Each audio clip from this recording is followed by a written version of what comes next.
Hello friends, good day to you all.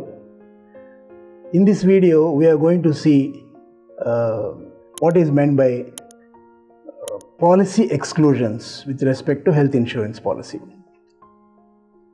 Generally, it is many people presume that just because they have paid premium and then bought an insurance policy, whatever they claim, whenever they make a claim, the insurance company has to pay. It doesn't happen like that. For admitting any claim, two things need to be considered. First, whether the insurance company is liable to pay in accordance with the policy terms and conditions.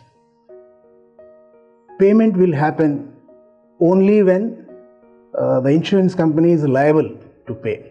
That is, liability has to be established. Once the liability is established, then comes the issue of quantum of payment. How much amount is admissible?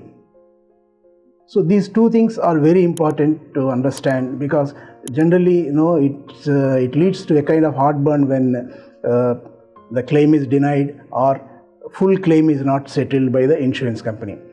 But the reason is simply insurance company has to go by the policy terms and conditions because it's a contract. It cannot operate beyond the policy terms and conditions, beyond the contract terms and conditions. So there are certain exclusions mentioned in the policy by the insurance company, like for what conditions they make payment, like what they have mentioned in the policy. Similarly, the policy mentions about the exclusions. That is, the insurance company will not pay if a claim is made and if the claim falls under the exclusion category.